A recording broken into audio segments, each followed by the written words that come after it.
सुनो भरत भाभी प्रबल बिलख कहो मुन्नाथ। जब भरत जी को वनवास हुआ तो वो दोषी अपने आप को समझ रहे थे, तो उन्होंने कहा गुरु वशिष्ठ से कि सुनो भरत भाभी प्रबल, जो होनी है वो बड़ी प्रबल है। बिलख कहो मुन्नाथ, हान लाभ जीवन मरण जस अपजस विधियात। कल प्रोग्राम नहीं है, लेकिन चूँकि मैं भारतीय जनता पार्टी से संबंधित हूँ और राम जन्मभूमि आंदोलन से जुड़ा रहा हूँ बहुत, तो इतना ज़रूर कहेंगे कि भारतीय जनता पार्टी के कार्यकर्ता जो है पूरी लगन से, मेहनत से, निष्ठा से भारतीय जनता पार्टी के लिए कमर कसें, क्योंकि अभी देश में कुछ काम हुए हैं, कुछ काम अभी बाकी हैं और देश को मोदी जी की ज़रूरत है। और मोदी जी तभी आएंगे जब मध्य प्रदेश, राजस्थान या कह लीजिए जो हमारे हाथ हैं, अंग हैं, ये मजबूत रहेंगे, तभी जो है ये संभव हो पाएगा। तो आज तो करणी सेना का प्रोग्राम था, उसमें भी आपने कार्यकर्ताओं को समझाया, तो क्या ये मध्य प्रदेश के चुनाव की तैयारी है कि आप करणी सेना को भी बोलना है कि आपको बीजेपी को सपोर्ट करना है? करणी सेना का नॉन पॉलिटिकल कार्यक्रम है, ये नॉन पॉलिटिकल कार्यक्रम है। उसमें मैंने कार्यकर्ताओं से कुछ चीज़ें कहा है, वो आपने सुना होगा, लेकिन मैंने उसमें पॉलिटिकल चीज़ें नहीं कहा है। अच्छा, एक और ख़ास बात है कि आपने एक बात बहुत बड़ी कही थी कि हमारे अंदर अगर कोई कमियां हों तो उसको सबसे पहले ख़त्म करना है। ये तो आपका सिद्धांत है, आपको पहले से पता है, फिर ऐसी क्या वजह आ गई? तो बहुत सारे लोग, क्या वो राजनीति है जो आपके ऊपर आरोप लगा रहे हैं, ऑब्जेक्शन उठा रहे हैं?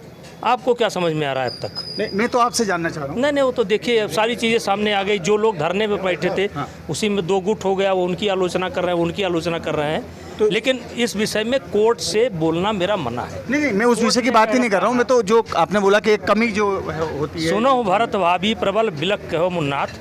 जब भरत जी को वनवास हुआ तो वो दोषी अपने आप को समझ रहे थे, तो उन्होंने कहा गुरु वशिष्ठ से कि सुनो भरत भाभी प्रबल, जो होनी है वो बड़ी प्रबल है। बिलख कहो मुन्नाथ, हान लाभ जीवन मरण जस अपजस विधियात।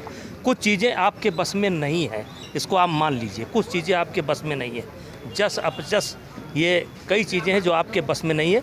ये लगती रहती हैं, बहुत लोगों के ऊपर लग रहे हैं, लेकिन आपने देखा होगा कि देश में शायद मैं पहला व्यक्ति हूँ जिसको ऐसे विषय पर सबसे ज़्यादा समर्थन मिला, यानी कि आपके मध्य प्रदेश तक में मिला, राजस्थान में, पूरे देश में मिला।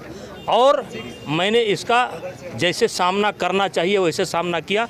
मेरे चेहरे पर कभी अपराध बोध नहीं आया। तो ये कोई कौन लोग हैं जो आपके बीच साजिश कर? बहुत बड़ी ताकतें हैं, समय आएगा तब बोलेंगे। एक नहीं है, अनेक ताकतें हैं।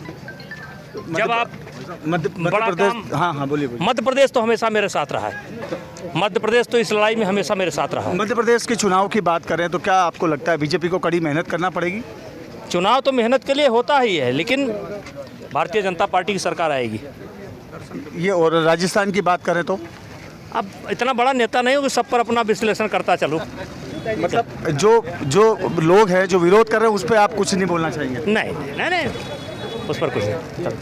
तो ये थे बीजेपी के सांसद ब्रजमोहन सोरेन सिंह, जिन्होंने कहा कि मुझे उस विषय में कोई बात नहीं करना है, लेकिन मैं कभी भी ये नहीं मानूंगा कि मैं हारा हूँ। लोगों का समर्थन मुझे मिला है। धर्मेंद्र कुमार शर्मा,